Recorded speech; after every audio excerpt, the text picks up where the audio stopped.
Perdón por el retraso, debido a un pequeño problema técnico en la proyección del pase de prensa. Simplemente comentaros que es el único cambio, bueno, no es cambio, en realidad está en el programa.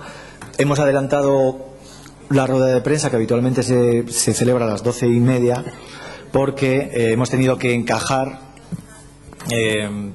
a la 1 de la tarde el pase de prensa de Grace is Gone, la película que se proyecta es viernes, sábado, el domingo a las 5 de la tarde en el Teatro Jovellanos, creo recordarlo, el sábado, perdón. Entonces, el sábado a las 5 de la tarde en el Teatro Jovellanos. Bueno, también hemos querido cambiar un poquito la estructura de las ruedas de prensa, sobre todo con los homenajeados, y establecer, bueno, pues una especie de diálogo contando con colaboradores del festival o conocedores de la obra de los respectivos directores que se acercan a Gijón. De esa manera también los directores, pues bueno, pues pueden encontrarse más a gusto y sobre todo hacer o presentaros pues un poco la filmografía, todo su trabajo, reflexionar sobre ella, y sobre todo también pensando en que muchos de vosotros no podéis ir habitualmente a los encuentros con los directores, que suelen tener lugar en los cines centro a las 10:30 de la noche, algo así, donde se dicen cosas, yo creo que bastante interesantes. Bueno, y nada, y pues abrimos este turno de diálogos o rueda de prensa, como queráis llamarlo, con Paweł Pawlikowski, que la verdad es que para nosotros, bueno, pues uno de los directores de referencia del cine europeo, que ganó, si recordáis, con su primer largo de ficción el premio Principado de Asturias, The Last Resort. Summer of Love, el siguiente largo de ficción, obtuvo infinidad de premios en festivales internacionales. Pero lo que nos interesaba, y sobre todo, bueno, pues fue a propuesta de Jaime Pena, que sabéis que es el jefe de programación del Centro Galego de Artes da Imase. También he hablado evidentemente con Fran Gallo, el jefe de programación, pues recuperar sobre todo el Pawlikowski desconocido en España, su faceta de documentalista es prácticamente desconocida y absolutamente reivindicable. Entonces nos parecía que era una buena excusa para volver a traer a Pawlikowski, porque además cuando vino a presentar The Last Resort estuvo prácticamente 24 horas y bueno, pues prácticamente no tuvo tiempo, yo creo, que de conocer a fondo lo que era el festival. O sea que, en primer lugar, bueno, pues gracias por volver a Gijón, y le paso la palabra a Jaime Pena, que llevará las riendas de este diálogo. Gracias. Bueno, buenos días, antes de nada. Y bueno, vamos a hacer un pequeño recorrido por la obra de Paweł. Vamos a ver si está solucionado el problema. Vale, gracias. Yo quería preguntarte en un primer momento por tus orígenes, que son un tanto confusos. Nacido en Polonia, pero con casi toda tu carrera desarrollada, en Gran Bretaña, en Inglaterra, pero creo que también tienes conexiones familiares rusas. Y bueno, que nos contases un poco de dónde vienes y qué es lo que explica un poco, sobre todo en los primeros momentos de tu carrera, el interés por, llamémosla así, la Europa del Este, aparte, bueno, de tu nacimiento en Polonia. Yes, well, my biography is quite. I better speak like this. My biography is quite complicated. I left Poland when I was 15. Lived in England for a couple of years, then moved to Germany for a while, then back to England, then I lived in Italy for a bit. So I was a very confused young man for a long time, and lived between cultures, between languages. Doesn't work either. No, it's okay. And spent a lot of time just observing people in a strange context, las personas en diferentes contextos, gente que entendiese diferentes idiomas. Sort of desire to make sense of the world without A través de la observación intenté identificarme con los diferentes idiomas, culturas, y fui un tanto observador del mundo en el que me encontraba. Y obviamente, bueno, se quieren sobre todo hacer documentales. Cuando te interesas en el cine, en el séptimo arte, y mis primeros documentales que hice para la televisión, lo hice por ganar dinero, no para la televisión para estar allí, sino para ganar dinero, para hacer dinero con ellos. Así que presté atención en aquel momento, sobre todo, a mi pasado, es decir, el contexto cultural de donde yo procedía. Era una empresa sin fin en mi vida, de alguna manera. Polonia, Rusia, el nacionalismo, el comunismo, la religión, eran temas reiterativos en mi vida. Así que comencé a indagar en situaciones, metáforas, que me permitiesen de alguna manera elaborar películas sobre esa parte del mundo. Películas que iban contra el grano, la semilla del periodismo. Películas que transmitiesen un mensaje paradójico, ambiguo, sobre las situaciones que vivían estos países. Lo que también fue muy emocionante es que estos países tampoco eran objeto de los medios de comunicación de una forma importante, no eran cubiertos por los medios, no eran imágenes representativas de los medios en aquel momento.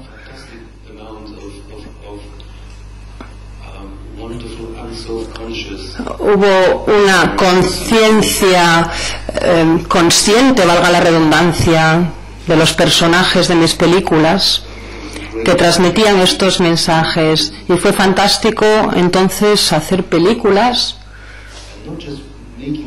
y no solamente hacerlos sino construirlos, porque desde el principio yo realmente no estaba haciendo el cine tal y como lo concebimos a día de hoy. Para mí el documental era algo, un objeto construido, en donde un entorno, un paisaje, el contexto cultural, intelectual, se conjugan. Eran todo materiales que yo utilizaba, herramientas para hacer mis películas, en vez de simplemente grabar de una forma humilde, un tanto al modelo tradicional, como hacen las películas los documentalistas británicos tradicionales.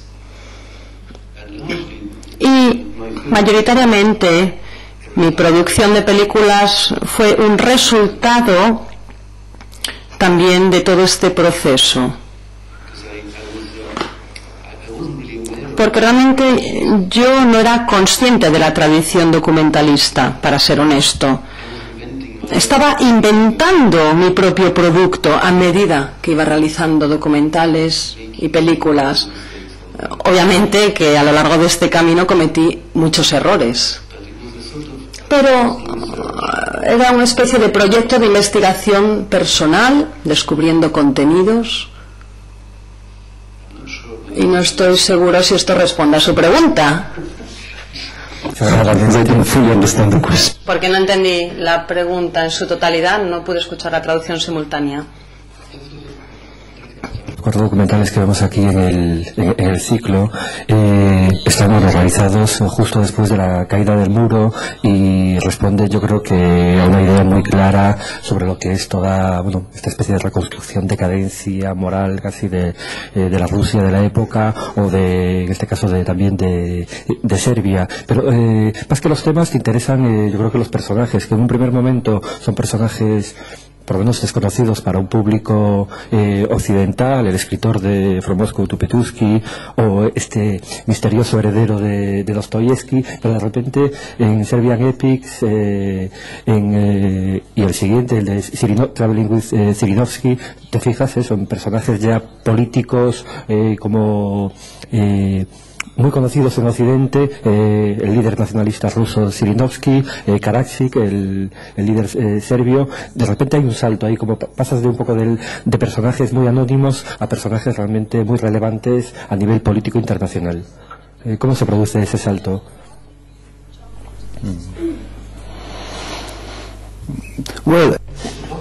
Bueno, lo que subyace a todo lo que yo hago, las películas que todavía tienen vida en sí misma, es un misterio.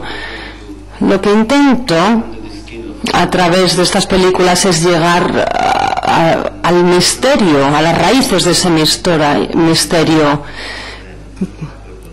Por ejemplo, algunos personajes que usted menciona en aquel momento no eran muy conocidos, pero para mí fueron misterios vivos. Hice una película en aquel momento que exploraba su imaginación, su vida, su paradoja, una conjugación de comedia y tragedia, por ponerlo de alguna manera. Hablo de Zirinovsky. Y podríamos decir lo mismo sobre este líder Serbia. Yo, bueno, conocí la situación de Yugoslavia bastante bien, pero para mí aquí había un misterio que había que descifrar. Intenté llegar a la raíz de ese misterio a través de un principal personaje con muchos elementos añadidos, pero el deseo básico es encontrar el centro de ese misterio, intentando profundizar y de alguna manera quitar todas esas capas de cebolla de ese misterio para llegar al centro de la cuestión. Es el mismo procedimiento el que he seguido de alguna manera con todas mis películas. Es decir, no es que de repente me metí en el ámbito político, incluso Mosto Pituski, que se trata de este personaje, de alguna manera también desengrana algunos aspectos políticos, pero el centro era el mundo imaginativo de este personaje y todo lo que le rodeaba. Con personajes como Dostoyevsky, el tataranieto de San Petersburgo, pues de alguna manera también se veía amenazado para tomar el poder de la Unión Soviética, y de alguna manera los personajes son muy similares.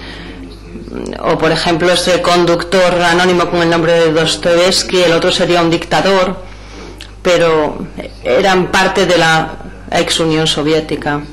Y ambas películas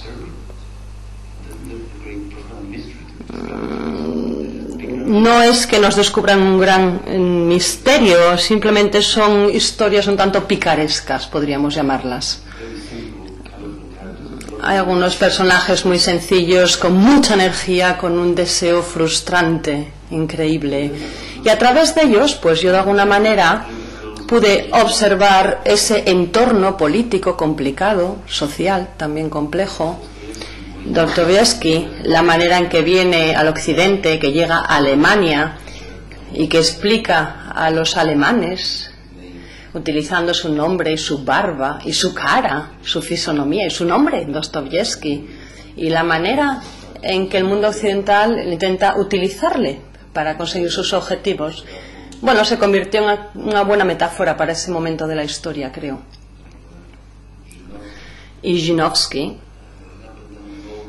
bueno, subiendo y bajando el Volga, hablando a las masas y prometiéndoles todo en esta vida, sobre todo, bueno, esa noción con la que estaba obsesionado. De nuevo, fue un buen momento de la historia para presentarlo, y se iluminaba a través de este personaje de tanto color, ¿no? Así que yo no diferencio mucho entre películas políticas y las no políticas. Para mí lo importante es qué es lo que subyace a todo ello, ¿no? ¿Cuál es el vínculo que las une? ¿Qué será aquello que me dé una película con energía, con capas, que revela aspectos importantes? Y lo mismo pasa con los largometrajes.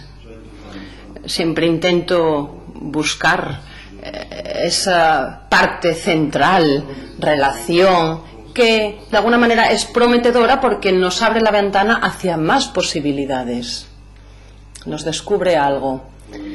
Y de alguna manera cuando hago largometrajes siempre tengo el sentido de que es como si estuviera haciendo un documental, es decir, me centro en una situación de un documental que de alguna manera la elaboro un poco más. Pero bueno, esto es cambiar un poquito de tema, así que vamos a centrarnos. Pese a su componente político, todos estos documentales son, a mí me parecen muy divertidos, especialmente algunos como el de Sirinovsky, que es increíble cómo has podido acercarte a semejante personaje y que no tuviese ningún miedo de mostrarse tal cual es. Eso que dices de que son personajes, bueno, historias muy tragicómicas, hace que a veces las películas, parezcan a veces casi como personajes totalmente inventados. El tataranieto de Dostoyevsky o Sirinovsky mismo, realmente no te los crees casi como personajes reales o como se muestran en tus películas. Pero con esto de la tragicomedia, que no sé si es un poco una palabra que podría definir todo este devenir de estos países después de la caída del muro, ¿no has sentido la tentación en algún momento también de hacer una película sobre un par de personajes que yo creo que también se merecía un documental tuyo, como los dos gemelos que han gobernado Polonia en los últimos años?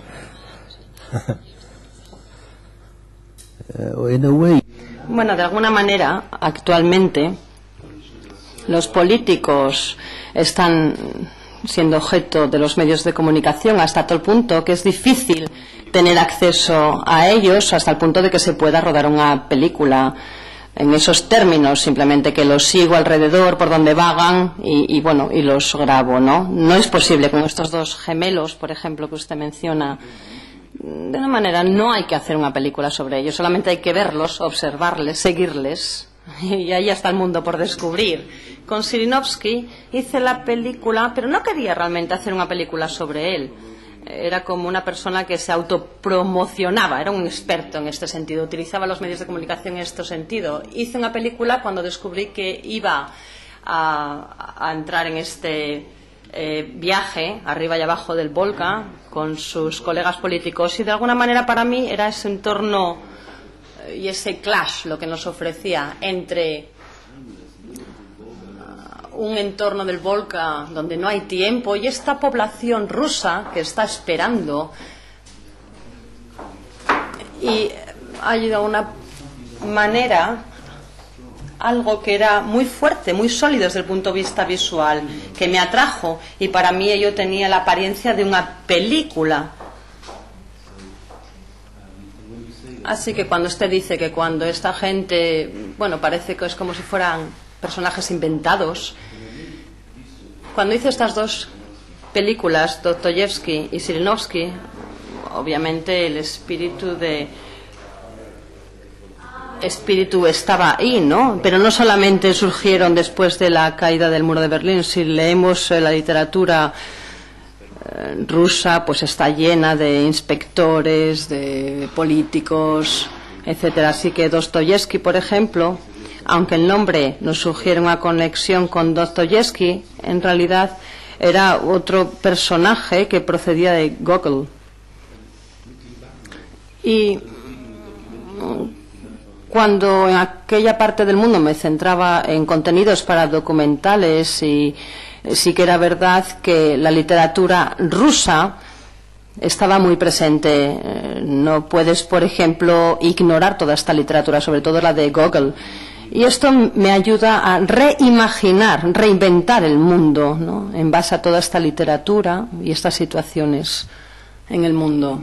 Así que, de nuevo, esto está muy lejos del entorno de Serbian Epics o otras películas que he hecho que no tienen nada que ver con la tradición anglosajona.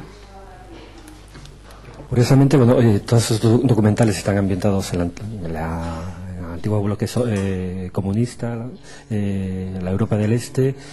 Tus novelas están ambientadas en Varsovia, y de repente cuando empiezas a hacer ficción con Twokers, luego con Last Resort, sí ya estás rodando en Inglaterra, y con un estilo muy heredero, yo creo que de otros cineastas también británicos, tipo Ken Loach o Mike Leith. De repente hay una especie como de cambio de intereses de estilo también, y ¿por qué decides en ese momento empezar a rodar ya en Inglaterra? ¿Ya te sientes más integrado en el país?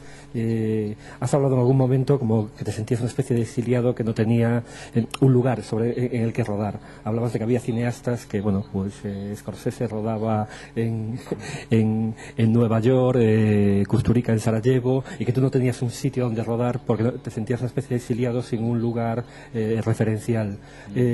Con Talkers, con Last Resort, ¿ya te sientes integrado en Inglaterra? ¿Ya puedes rodar su realidad social?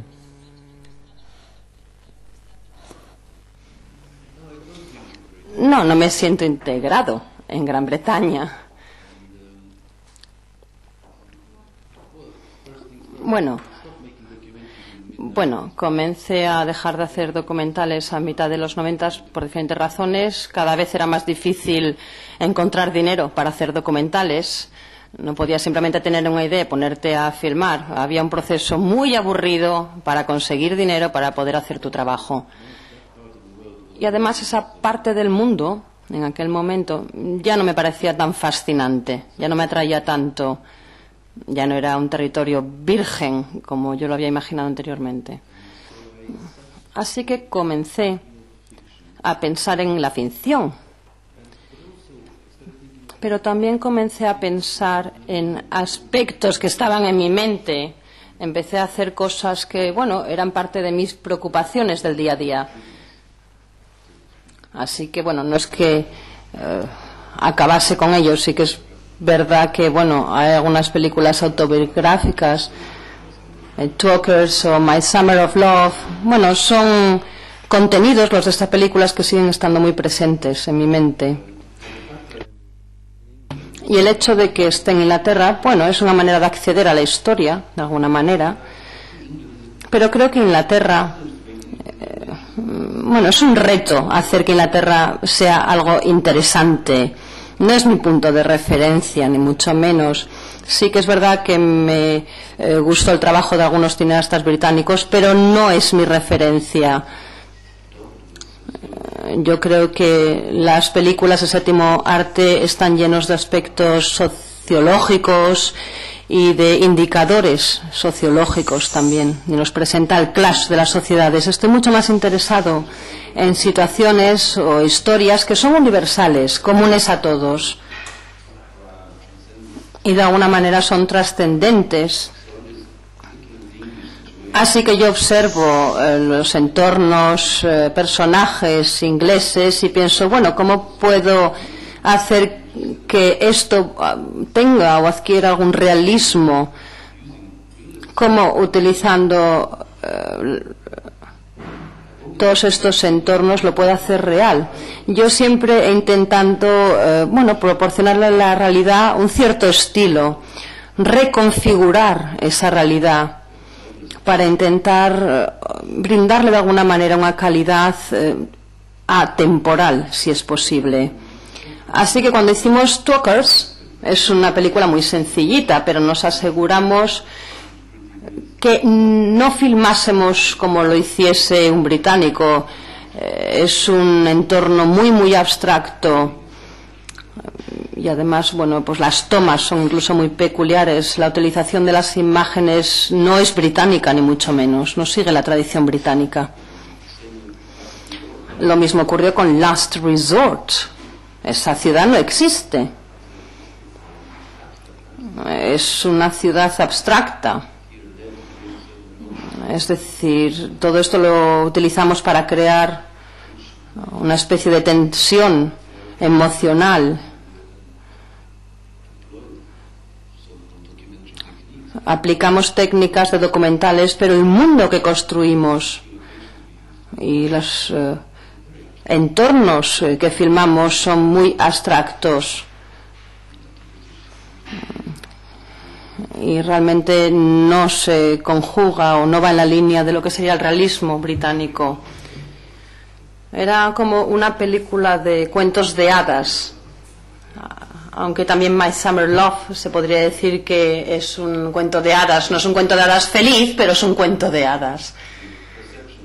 La percepción que los británicos tienen de ellos mismos, dentro de esa tradición británica, probablemente los británicos dirían, bueno, esto solamente lo ha podido hacer un extranjero, si mira mi obra, y solamente lo ha podido pensar un extranjero. Así que esto demuestra que no sigo la tradición británica. Con los británicos ven mis películas, bueno, es como el típico estilo polaco pesimista, esto no puede ser británico, y cuando los polacos lo miran y dicen, madre mía, un británico allí en el exilio, un polaco en el exilio en Britania. Así que estoy creando un nuevo espacio, un nuevo marco de acción, por decirlo de alguna manera, y voy a seguir haciéndolo siempre que pueda, hasta donde pueda llegar. Hablas de un espacio abstracto que te libera un poco también, yo creo que de ese lastre a lo mejor del documentalismo, pero en Last Resort todavía, es decir, los personajes son inmigrantes rusos que intentan entrar en Gran Bretaña, pero de repente ya con My Summer of Love yo creo que te liberas absolutamente de todo eso. Ya, no hay ni esos rastros ya de la Europa del Este, de la tradición documentalista, ni nada por el estilo. Esta película de ficción plena, con lo cual de alguna forma estás abriendo camino también a lo mejor a un nuevo tipo de cine, un nuevo tipo de historias. Bueno, quizás para mí los criterios que seguí es que estas dos películas tuvieran personajes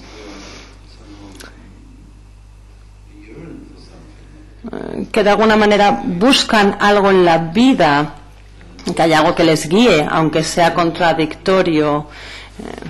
Incluso la chica, por ejemplo, rusa, que mencionas, por ejemplo, inmigrante, yo creo que ella no quería ir a Inglaterra buscando una mejora de vida. Es un personaje un tanto loco, con una relación muy compleja con su hijo y los deseos de, bueno, pues de profundizar un poquito en el amor y la relación.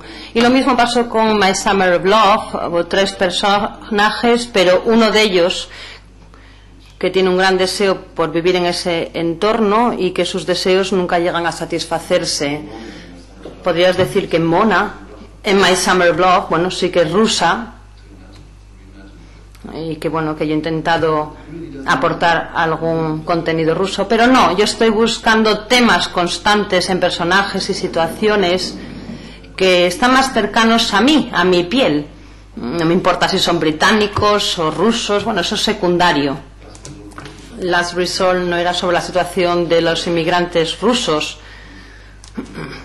aunque la película sí que es verdad que recibió halagos de esas personas que actúan como defensores de estos refugiados, pero no, ella, bueno, por accidente o de alguna manera, por casualidad, pues se convirtió en inmigrante y acabó en Inglaterra.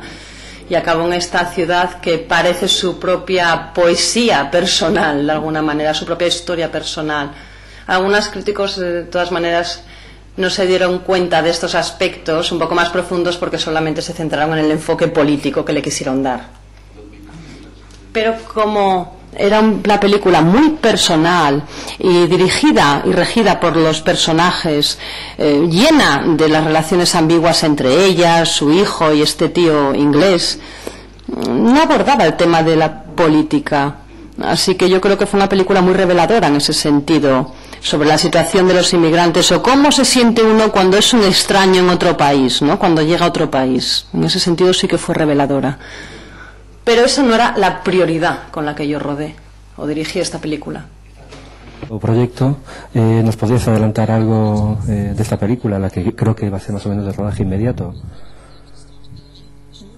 Bueno, tengo una película, rodé la mitad el año pasado del mismo, fue un tanto desastroso, bueno, había enfermedades en mi entorno familiar y fallecimientos, así que tuve que dejar el rodaje. Es un tipo de comedia de alguna manera, pero es un entorno de nuevo muy abstracto.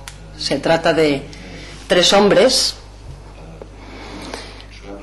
que viajan por Gran Bretaña y hacen vallas para los extranjeros,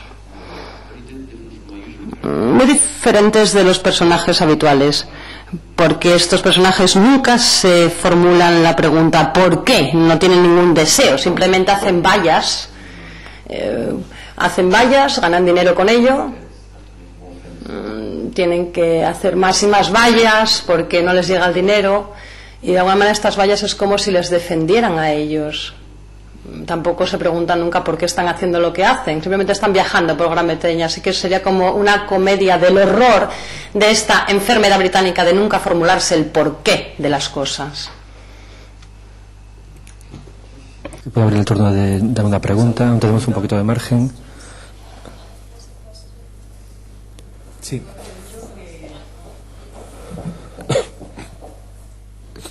Hola, tengo entendido que le han reclamado en Hollywood y ha dicho que no. Quería saber si es un no rotundo y para siempre, como también si alguna vez va a volver al documental o también ese es uno definitivo.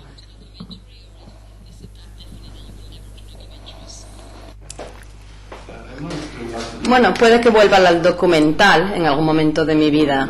El problema de los documentales es que sí que desapareces y te metes dentro de un agujero negro durante un tiempo, y tengo 2 hijos que tengo que cuidar, así que no puedo desaparecer mucho tiempo, y soy un padre soltero. Así que durante 3 años más tengo que escribir y hacer otro tipo de películas de ficción, y luego quizás vuelva a los documentales. En cuanto a Hollywood, bueno, es una relación de flirteo entre Hollywood y yo, pero cuando observamos la realidad te das cuenta de que no tienes ningún tipo de poder en esta ecuación sentimental. Pero ninguna de mis películas hicieron mucho dinero. La mayor parte de los directores se miden en base a la cantidad de dinero que han producido. Y después de todo, en cuanto a las películas, la única persona que puede juzgar esa película es el director, y yo no estoy seguro si podría trabajar en Hollywood, porque como director asume responsabilidad por todo lo que ocurre con esa película, y si tienes responsabilidad por todo pero no poder para actuar sobre todo ello, bueno, pues realmente esta relación no me gusta especialmente. Y es súper gracioso porque vienen a mí, me ofrecen guiones, nos encanta lo que haces, venga, y esa película, bueno, ¿por qué no te metes en esto, en lo otro? Pero cuando hablo con ellos sobre los aspectos prácticos, entonces, bueno, pues parece que entonces se lo piensan 2 veces, ¿eh? Hay una especie de moda por actores hollywoodenses famosos que buscan directores un tanto excéntricos. Así que hay gente que llega a mí, estos actores de Hollywood que quieren hacer esto y lo otro, bueno, pero te das cuenta de que no, para ellos es algo que tiene que ver con la vanidad. Y bueno, les puedes dar el trabajo, filmar, pero yo no quiero estar a cargo de esa película, no. Tuve una experiencia con una película que quería hacer sobre Sylvia Plath, que podría haber sido una historia un tanto interesante, pero al final, como la película costaba mucho dinero y tenías que contar con una estrella, la estrella era Anna Regens, pero no parecía muy prometedor, así que bueno, abandoné este proyecto. Que ir acabando, pero bueno, yo te quería hacer una última pregunta que me han trasladado. No, espera, perdón. Pues creo que va a ser una pregunta que se va a repetir en los próximos días aquí con todos los invitados que pasen por esta mesa. Es una pregunta que me han trasladado de un canal de televisión. Te quieren preguntar si te atreves a confesar alguna película imprescindible que ya tenías que haber visto, pero que aún no lo has hecho. Todos tenemos muchas. By essential, you mean important. Esencialmente, ¿quieres decir importante para la historia de la bueno, una con James Stewart, es una Vida maravillosa, creo que se llama. Vida maravillosa, nunca la he visto, creo que siempre sale en Navidad, en Gran Bretaña siempre se proyecta en Navidad. Más o menos sé algo de ello porque la gente me cuenta, pero nunca la he visto. Una vida maravillosa. Vamos al encuentro con el público de esta noche, la proyección de My Summer of Love. Venga, gracias.